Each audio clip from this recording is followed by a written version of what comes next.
La Terra sta affrontando una delle sue crisi ambientali più gravi, l'inquinamento da plastica. Ogni anno milioni di tonnellate di plastica finiscono nei mari, nei fiumi, nelle foreste e perfino nell'aria che respiriamo, minacciando la biodiversità, la salute umana e l'equilibrio degli ecosistemi. Questo materiale, estremamente resistente e difficile da degradare, si accumula ovunque, trasformando spiagge in discariche e oceani in veri e propri brodi plastici in cui galleggiano microplastiche invisibili, letali per la fauna marina e di conseguenza anche per l'uomo attraverso la catena alimentare. Negli ultimi anni, però, la consapevolezza globale sull'emergenza plastica ha dato vita a un'ondata di innovazione. Start-up, centri di ricerca e organizzazioni no profit stanno sviluppando soluzioni creative e tecnologiche per ridurre, raccogliere e trasformare i rifiuti plastici. Un esempio emblematico è The Ocean Cleanup, l'ambizioso progetto olandese fondato da Boyan Slat, che ha realizzato sistemi capaci di intercettare e raccogliere la plastica galleggiante nell'Oceano Pacifico, concentrandosi in particolare sulla Great Pacific Garbage Patch, la più grande isola di plastica al mondo. Il sistema sfrutta le correnti oceaniche per convogliare i detriti verso un punto di raccolta centrale, dimostrando che l'innovazione ingegneristica può avere un impatto reale sulla scala globale.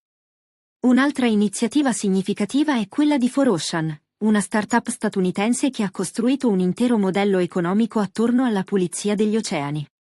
Il loro approccio è semplice ma efficace. Ogni braccialetto venduto finanzia la rimozione di 1 chilo di plastica dai mari. Grazie a operazioni di raccolta in più continenti e a una forte comunicazione sociale, 4Ocean ha già rimosso milioni di chili di rifiuti. Anche Plastic Fisher, attiva principalmente nel sud-est asiatico, si concentra sulla plastica fluviale. La loro tecnologia a basso costo, chiamata Trash Boom, intercetta i rifiuti plastici nei fiumi prima che possano raggiungere il mare. Sul fronte della trasformazione dei rifiuti, si sta facendo largo un nuovo approccio basato sull'upcycling creativo. Aziende come Parley for the Oceans collaborano con marchi della moda e dello sport, tra cui Adidas, per trasformare la plastica raccolta in abbigliamento tecnico e scarpe performanti.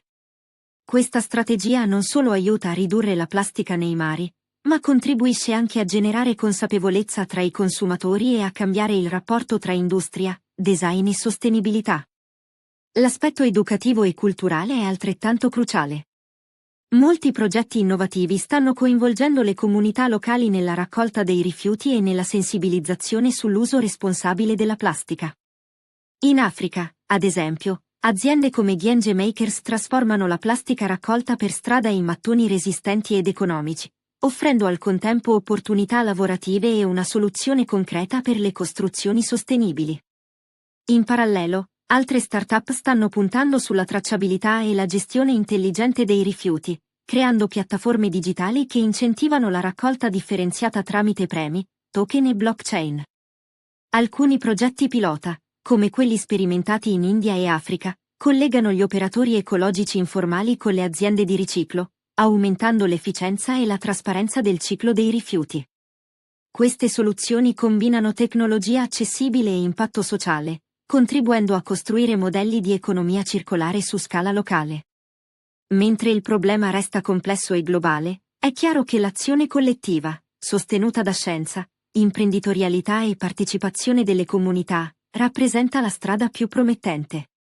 Rimuovere la plastica dalla terra non è solo una necessità ambientale, ma una sfida condivisa in cui ognuno, dai governi ai cittadini, dalle start-up ai ricercatori, può giocare un ruolo decisivo. Innovare per ripulire significa costruire un futuro più sano, resiliente e rispettoso del pianeta che ci ospita.